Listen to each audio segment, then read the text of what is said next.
اعوذ باللہ من الشیطان الرجیم بسم اللہ الرحمن الرحیم الحمدللہ رب العالمین والصلاۃ والسلام علی اشرف الانبیاء والمرسلین وآلہ الطیبین الطاہرین اللہم اذھب عنہم الرجس وطہرہم تطہیرا اللہم صلی علی محمد وعلی محمد۔ ناظرین، رب العالمین کے بعد اب آج کی ہماری ڈسکشن عالمین پر ہے۔ یہ لفظ قرآن میں 73 مرتبہ استعمال ہوا ہے، عالمین۔ یہ جمع ہے، جمع کا صیغہ اس کا واحد عالم ہے، یعنی کہ عالم جو ہے وہ سنگولر ہے، پلورل عالمین ہے۔ مختلف جو ہماری مفردات ہے، قاموس ہے، یہ جو لغت کی کتابیں ہیں، اس میں اس کی جو جمع ہے وہ عوالم یا عالمون دونوں آئی ہوئی ہیں۔ اب عالم ایک ایسی وحدت ہے، ایک ایسی اکائی ہے جو اپنی نوع یا جنس کے اعتبار سے، مطلب نوعیت اور جنس کے اعتبار سے الگ تمیز کی جا سکتی ہے، یعنی کہ عالم ذر، عالم ارواح، عالم نباتات، عالم حیوانات، عالم انسانات، عالم طفلی، عالم شباب، جو کہ ٹائم سپیس میں بھی آ رہی ہے اور اسپیس ٹائم کوآرڈینیٹس میں بھی آ رہی ہے، اسپیس کوآرڈینیٹ میں بھی آ رہی ہے۔ تو عالم کا جو یا عالمین کا جو مفہوم ہے وہ ٹائم کوآرڈینیٹ میں بھی ہے کہ یہ اس کا جو ہے پیری کا عالم ہے، یعنی کہ بڑھاپے کا، یہ اس کا شباب کا عالم ہے، جوانی کا یا طفلی کا عالم ہے، تو یہ ٹائم ہے۔ اور عالم یعنی کہ مشرق ہے یا مغرب ہے، تو یہ اسپیس کوآرڈینیٹس میں بھی آ رہا ہے کہ عالم آسمان، عالم بالا ہے یا عالم زیریں ہے۔ یہ لفظ جو ہے اس سے تمام مخلوقات بھی مراد ہیں، موجودات، نباتات، حیوانات، انسانات، فرشتگان تمام مراد ہیں،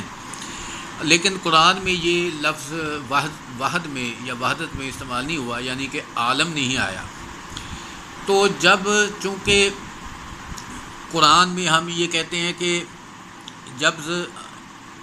عالم خود ایک مفہوم رکھتا ہے، اپنے اندر ایک جامعیت رکھتا ہے، کمپریہنسو ورڈ ہے، تو قرآن نے اس کو عالمین کیوں کہا کہ اس کی مزید وسعت کے لیے، جیسے ایک شخص کے میں ایک فش ایکویریم ہے، اس میں فش ہیں تو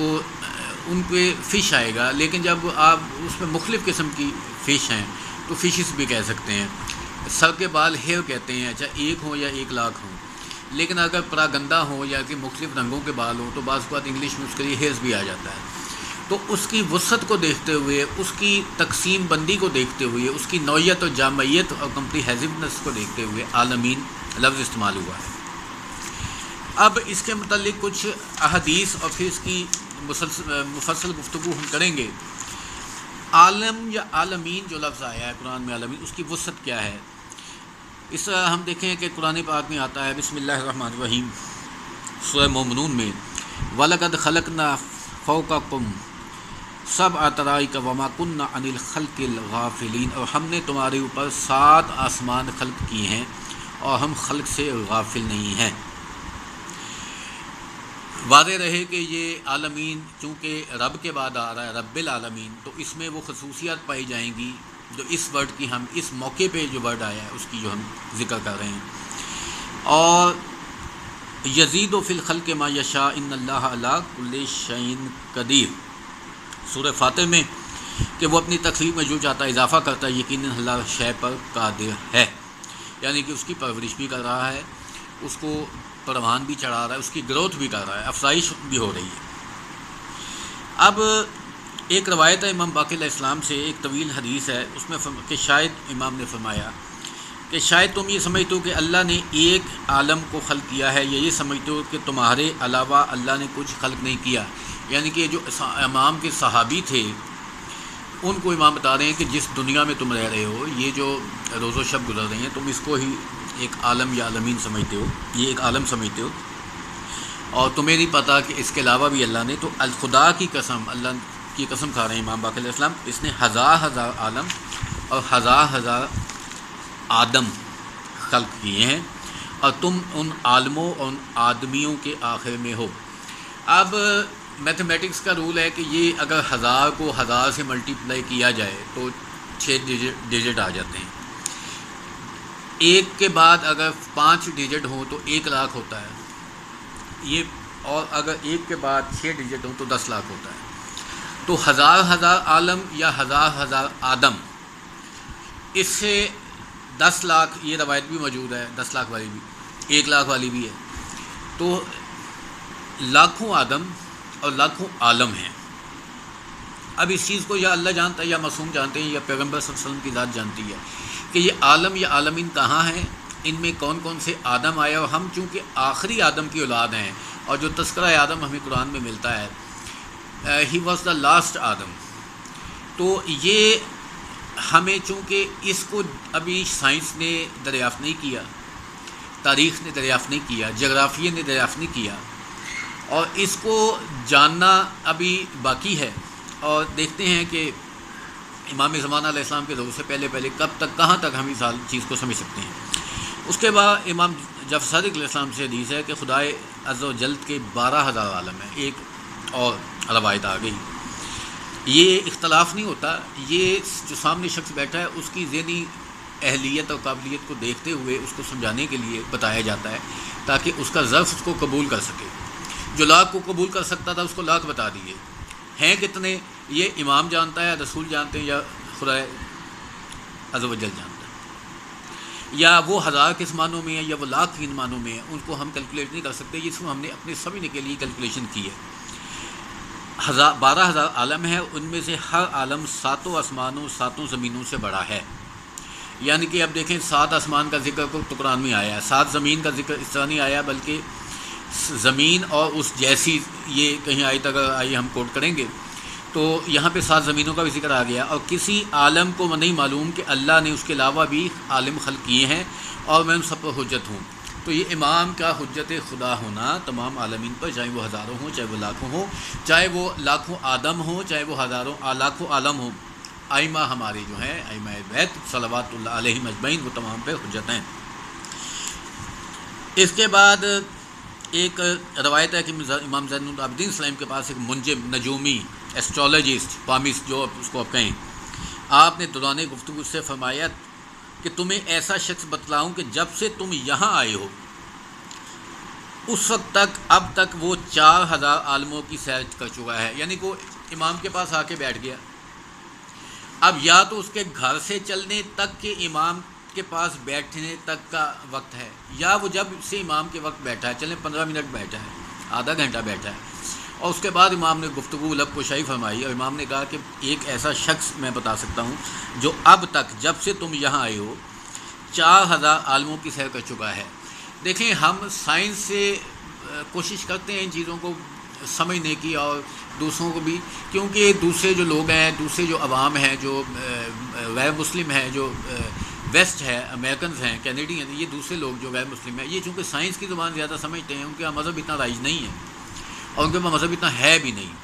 اور کیونکہ کمپلیشن بھی نہیں ہے مذہب ان کے پاس، ان مذہب کی کمپلیشن بھی نہیں، کیونکہ تکمیل دین تو اسلام پہ ہوئی، تو وہ ہم اس کو یہ سمجھاتے رہتے ہیں کہ جی اسپیڈ آف لائٹ سے اگر کوئی = آئنسٹائن کی جو ایکویژن ہے کہ اگر کوئی body with speed of light کوئی میس موو کرتا ہے تو وہ انرجی میں کنورٹ ہو جاتا ہے، تو اس طرح بھی اس کو سمجھا جا سکتا ہے، لیکن واللہ عالم اس کو امام کس انداز سے کہہ رہے ہیں، وہ سائنس خدا کی قدرت کی محتاج نہیں ہے، بلکہ کی محتاج ہے، اور اللہ کی قدرت جو ہے وہ سائنس کی محتاج نہیں ہے۔ اب یہ ہے کہ امام نے فرمایا، اس روایت میں اضافہ کیا کہ یہ دنیا اپنے مشرق سے مغرب تک ایک عالم ہے۔ رسول اللہ صلی اللہ علیہ وسلم سے روایت ہے کہ آپ نے فرمایا اللہ کے 18,000 عالم ہیں، جن میں سے ایک یہ دنیا، ایک اور روایت آ گئی۔ اب میں اس کو مشکل ڈسکشن جو ہے اس میں اس کو نہیں لے کے جاؤں گا، اس کو میں روایات کی فارم میں جو ہے اب کچھ روایات میں پڑھ دیتا ہوں کہ یہ میں پڑھ رہا ہوں نور الثقلین تفسیر جو ہے جلد نمبر 1 سے، کہ اس میں جو عالمین کا ورڈ آیا ہے اس کے متعلق میں تھوڑی سی آپ کو جو تشریح ہے وہ بتا دیتا ہوں، اور اس میں چونکہ الحمدللہ رب العالمین کا ذکر آیا ہے، اور اس کے بعد یہ آ رہا ہے کہ امام باقر علیہ السلام کہ شاید تو یہ سمجھتا ہے کہ خدا نے اللہ نے ایک ہی عالم سے پیدا کیا، تم خیال کرتے ہو کہ اللہ نے تمہارے علاوہ کسی کو پیدا نہیں کیا۔ ہاں ہاں، خدا کی قسم اس نے 1,00,000 جہان پیدا کیے ہیں، عالم یعنی، اور 1,00,000 آدم پیدا کیے، جبکہ تیرا تعلق آخری عالم اور آخری آدم سے ہے۔ اب یہ جنریشنز جو گزری ہیں، جیسے ڈارون نے ایک تھیوری پیش کی کہ جی انسان پہلے بندر تھا، وَكُونُوا قِرَدَةً خَاسِئِينَ، جو بنی اسرائیل پہ عذاب آیا تھا، اور اس عذاب کے بعد کچھ لوگ بندر بن گئے تھے اور وہ 3 دن تک زندہ رہے اور مر گئے۔ اور اس کے بعد ڈارون نے ایک تھیوری پیش کی کہ انسان پہلے بندر تھا، انسان اس کی ارتقائی ڈیولپڈ فارم ہے، لیکن اس میں بھی ایک سٹیج وہ ثابت نہیں کر سکا جس سے اس کی تھیوری ثابت نہیں ہو سکی۔ تو اب وہ کون سے آدم تھے اور وہ کون سے عالم تھے اور وہ کہاں کہاں رہے، کہاں کہاں آباد رہے، واللہ اعلم بالصواب، یہ اللہ جانتا ہے، بہتر جانتا ہے، یا امام کو جو اللہ نے جو حکم دیا۔ تفسیر نمونہ نے اس کی ایک اور توضیح یہ پیش کی ہے کہ عالمین جو لفظ ہے اس میں یہ نون آیا، یعنی کہ متقین، عالمین، منافقین، مومنین، صالحین، عابدین، ساجدین، یہاں پہ یہ نون آ رہا ہے، یہ ذل عقول کے لیے آتا ہے۔ دیکھیں نباتات جو ہیں وہ جاندار ہیں لیکن ذی روح نہیں ہیں، ان میں روح نہیں ہوتی۔ جانور جو ہیں وہ ذی روح ہیں لیکن ان میں عقل نہیں ہوتی۔ انسان میں یہ تینوں چیزیں ہیں، جاندار بھی ہے، روح بھی، عقل بھی ہے، اس کو کہتے ہیں ذل عقول، یعنی کہ انسان کے لیے یا فرشتے کے لیے آپ کہہ سکتے ہیں، زیادہ بہتر کہ انسان کے لیے کو یہاں پر جو ہے عالم سے مراد لیا گیا ہے وہ انسان کو لیا گیا ہے، جیسے ابن عباس رضی اللہ کی تفسیر میں بھی ہے کہ انسان عالم سے مراد انسان ہے۔ اب یہ ہے کہ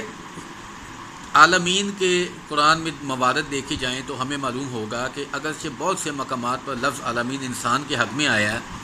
یعنی کہ عالم کو انسان کو کے طور پہ لیا جا سکتا ہے، لیکن بعض جگہ پر اس سے مختلف بھی آیا ہے۔ مثلاً فَلِلَّهِ الْحَمْدُ رَبِّ السَّمَاوَاتِ وَالْأَرْضِ رَبِّ الْأَرْضِ رَبِّ الْعَالَمِينَ، تعریف و ستائش مخصوص ہے اس خدا کے لیے جو آسمان و زمین کا مالک و پروردگار ہے، جو مالک و پروردگار ہے عالمین کا۔ اب اس میں آیت میں اگر آپ غور کریں تو اس خدا کے لیے جو آسمان و زمین کا مالک اور پروردگار ہے، جو مالک و پروردگار ہے عالمین کا، تو اس میں بھی یہ روایت آپ کو ملتی ہے کہ آسمان و زمین کے لیے انسان کے علاوہ عالمین کا لفظ آ رہا ہے۔ اور ایک مقام پہ آیا کہ فرعون نے کہا کہ عالمین کا پروردگار کون ہے، تو موسیٰ نے جواب دیا آسمان و زمین و جو کچھ ان کے درمیان ہے ان کا پروردگار۔ تو یہ بہت سے جو مقامات ہیں اس میں عالم یا عالمین جو ہے وہ انسانوں کے لیے بھی آیا ہے، لیکن نباتات اور موجودات جو ہیں ان کے لیے بھی آیا ہے، چونکہ انسان کو ایک بنیادی حیثیت حاصل ہے، ایک بنیادی اکائی ہے انسان اس کائنات کی، اشرف المخلوقات ہے اور ذی العقول ہے، تو اس کے لیے اب ایک مولا کائنات امیر المومنین علیہ السلام کا ایک جو شعر ہے ان کا ایک، وہ میں آپ کے سامنے عرض کرتا ہوں اور پھر اس کو تکمیل تک پہنچاتے ہیں۔ اس کو میں اردو پڑھ دیتا ہوں۔ تو اپنے آپ کو ایک چھوٹا جسم خیال کرتا ہے، انسان کو کہہ رہے ہیں، وَتَزْعُمُ أَنَّكَ جِسْمٌ صَغِيرٌ، تو اپنے آپ کو ایک چھوٹا جسم خیال کرتا ہے۔ وَفِيكَ النَّطْوَ الْعَالَمَ الْأَكْبَرُ، حالانکہ تجھ میں ایک عالم اکبر پنہا ہے۔ انسان کے اندر امیر المومنین کہہ رہے ہیں کہ تو اگر دیکھے تو اس کائنات میں ایک چھوٹی اکائی ہے، اگر جسم و جسمانیت کے لحاظ سے بھی دیکھیں، اگر طاقت اور اس کے لحاظ سے بھی دیکھیں تو انسان سورج کو نہیں پلٹا سکتا سوائے معصوم کے، تو انسان میں کوئی طاقت نہیں ہے، اور ایک جسم و جسمانیت اس کے جو خط و خیال ہیں اس کے لحاظ سے بھی، لیکن تیرے اندر ایک عالم اکبر پنہا ہے، عالم اکبر، اور تو وہ کتاب مبین ہے جس کے حرفوں سے راز ہائے پوشیدہ منکشف ہیں، یعنی کہ انسان کو امیر المومنین نے عالم اکبر بھی کہہ دیا اور کتاب مبین بھی کہہ دیا۔ اب اس کی ڈسکشن آئے گی۔ پہلے شعر میں عالم اکبر کے ظاہری وجود کے ساتھ انسان کے ظاہری جسم کو تشبیہ دے کر اس کے عالم اصغر قرار دیا ہے، یعنی کہ تو یہ سمجھتا ہے کہ تو ایک چھوٹا سا جزو ہے جہاں کہ تجھ میں ایک عالم اکبر. دیکھیں اس کی میں تشریح کر دیتا ہوں. شعر جو ہے اس میں انسان کا جو سر ہے، بلائی حصہ جس میں دماغ ہے، وہ بمنزلہ عالم علوی ہے، اور باقی جسم بمنزلہ عالم سفلی کے قرار دیا. اس کو کیسے سمجھتے ہیں کہ یہ بالائی حصہ ہے، یہ زیریں حصہ ہے، یعنی کہ یہ عالم اکبر کے ساتھ ملا رہے ہیں. کیسے ملا رہے ہیں کہ 2 کان ہیں انسان کے، وہ کبتین ہیں، 2 آنکھیں ہیں بمنزلہ شمس و قمر ہیں، سر پر کثیر بال ستارگان آسمانی کے، اور سر میں کوائے باطنہ، کوائے سامیہ، باصرہ، شامیہ، ذائقہ، یہ جو حصے ہیں انسان کی جس سے وہ سونگھتا ہے، چکھتا ہے، سوچتا ہے، یا دیگر کوائے جو ہیں وہمہ، عاقلہ، حافظہ، یہ ملائکہ قدسین، اور دماغ اور اس کے پردے اجزائے متفرقہ کو عالم بالا کی قدسی مخلوق سے تشبیہ دی گئی ہے، کیونکہ یہ اعلیٰ و عرفہ ہیں اپنی سوچ کے اعتبار سے بھی، اپنی اپروچ کے اعتبار سے بھی. تو ان کو جو عالم بالا کی مخلوق ہے فرشتگان، ان سے تشبیہ دی گئی ہے. اور جسم کا دایاں بایاں، سامنے پیچھے، اوپر نیچے، یہ 6 جہتیں بنتے ہیں. ڈائمینشنز ہم کہتے ہیں 4، مشرق، مغرب، شمال، جنوب، لیکن جہتیں، ڈائریکشنز 4 ہیں، ڈائمینشنز 6 ہیں. ڈائریکشن ہے مشرق، مغرب، شمال، جنوب، جہتیں ہمیں اوپر اور نیچے بھی. اور یہ جو 6 طرفیں ہیں جہات ستہ کے ان کو کہتے ہیں، جیسے ساحے ستہ ہیں 6 کتابیں، یہ فوق و تحت سے مشابہ ہیں. مشرق، مغرب، شمال، جنوب، اور فوق اور تحت. فوق یعنی کہ اوپر، تحت یعنی کہ نیچے. باقی جسم کا حصہ بمنزلہ زمین کے، اس کے بال منزلہ آبادی نباتات وغیرہ کے ہیں. ہڈیاں بمثل پہاڑوں کے، خون کی رگیں نالیاں دریاؤں اور نالوں کی مثل. قلب انسان ان مثل کعبہ، جہاں مطلب ایک اس کا سینٹرل پوائنٹ، جیسے کعبہ سینٹرل پوائنٹ ہے. تو جس طرح اس عالم اصغر یعنی وجود انسانی میں تمام اعضائے موجودہ کی زندگی کے لیے قوت کی ضرورت ہے، یعنی کہ انسان کو کہا کہ یہ جو عالم اصغر نہیں ہے بلکہ یہ عالم، تو اپنے آپ کو ایک چھوٹا سا جو ہے جس میں ہے جسم خیال کرتا ہے، اس میں ایک عالم اکبر ہے، یعنی کہ پورے عالم کی ترجمانی کر رہا ہے. جیسے میں نے بتایا کہ اس کے کان، آنکھ، اس کی زبان، اس کا سر، اس کی جو قوتیں ہیں، اس میں جو سینسز ہیں، وہ ساری جو ہیں سامیہ، باصرہ، شامیہ، ذائقہ، وہ تمام عالم بالا کو پریزنٹ کر رہی ہیں. اور اس کا باقی جسم عالم سفلی یعنی کہ جو زمین میں نباتات ہیں، حیوانات ہیں، ان کو. اب ان عالم بالا اور عالم زیریں، ان کے درمیان ایک قوت ہے جس کو کہتے ہیں روح. مولا کہنا کیا چاہ رہے ہیں، ان دونوں کا تعلق جو ہے روح کے ذریعے، اور ان دونوں کی بقا بھی روح کے ذریعے. یعنی کہ روح ہوگی تو انسان سوچے گا. آنکھوں کو کہا کہ یہ بلائی مخلوق سے مشابہ ہیں. آنکھیں ہوں گی تو انسان، روح ہوگی تو انسان دیکھے گا، روح ہوگی تو انسان سنے گا، روح ہوگی تو انسان دایاں ہاتھ ہلائے گا، بایاں ہاتھ ہلائے گا، قدم چلائے گا. انسان کا نظام جو ڈائجسٹو سسٹم ہے، جو ہارٹ سسٹم ہے، جو کڈنی سسٹم ہے، جو لنگ سسٹم ہے، جو سارے سسٹم، جو بلڈ کیمسٹری ہے انسان کے اندر، وہ ساری روح کی بدولت ہے. اور تم اس روح کو دیکھ نہیں سکتے. مطلب انسان نے کبھی دعویٰ کیا ہو کہ میں نے روح دیکھی ہے، ہمارے اندر موجود ہے. اور ایک تو ہم اس کو دیکھ نہیں سکتے، اس کا ادراک نہیں کر سکتے، اور دوسرا اس کے بغیر ہماری زندگی ممکن نہیں ہے. تو کس طرح ممکن ہے؟ مولا کہنا چاہ رہے ہیں کہ یہ ساری کائنات جو ہے کسی قوت کے بغیر چل رہی ہے، یعنی کہ خدا کی ذات. اور جس طرح تم اس روح کا ادراک نہیں کر سکتے، اس طرح تم اس خداوند قدوس کی جو ذات ہے اس کا ادراک نہیں کر سکتے. بحار الانوار میں ایک شخص نے مولا کائنات سے پوچھا کہ امیر المومنین، آپ نے اپنے خدا کو دیکھا؟ یہ بڑی مشہور روایت ہے، ممبروں سے بیان ہوتی ہے. آپ نے فرمایا میں نے کبھی ایسے خدا کی عبادت نہیں کی جس کو نہ دیکھا. اس نے عرض کیا کہ آپ نے کس طرح دیکھا؟ آپ نے فرمایا اس کو آنکھیں بصارت ظاہریہ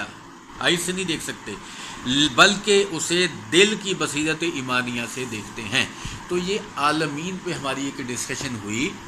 کہ انسان جو اپنے آپ کو ایک چھوٹا سا جسم سمجھتا ہے، اس میں ایک عالم اکبر موجود ہے، اور اس عالم اکبر جو ہے یہ نمائندگی کر رہا ہے اس کا جو سر کا حصہ ہے، اس کا جو بدن کا حصہ ہے۔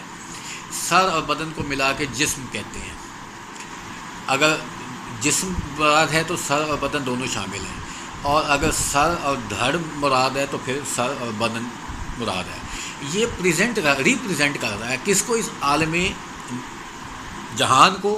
اور چونکہ اس میں بھی روح کا فرما ہے جس کی بدولت ہم سب کچھ نظام چل رہا ہے، اسی طرح خدا کی ذات موجود ہے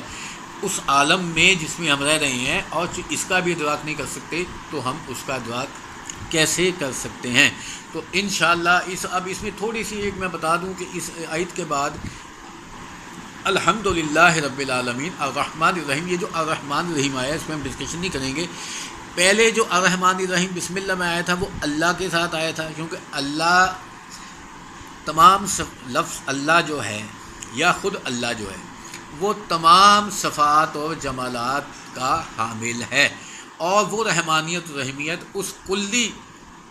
تمام صفات اور اس کے ساتھ آئی ہیں۔ لیکن یہ جو رحمان رحیم آیا یہ رب العالمین کی آیا، تو اس میں رزاقیت کا ایلیمنٹ ہے، یعنی کہ الحمدللہ رب العالمین وہ پالنے والا ہے، اور پالنے میں جو رزق ہیں، جو اس کی ربوبیت کے خاصہ ہے، اس میں اس کی جو رحمانیت اور رحیمیت ہے وہ الحمدللہ رب العالمین کے بعد الرحمن الرحیم آئی ہے۔ تو انشاءاللہ اگلی ڈسکشن میں ہم مالک یوم الدین پر مفصل گفتگو کریں گے۔ وآخر دعوانا ان الحمدللہ رب العالمین۔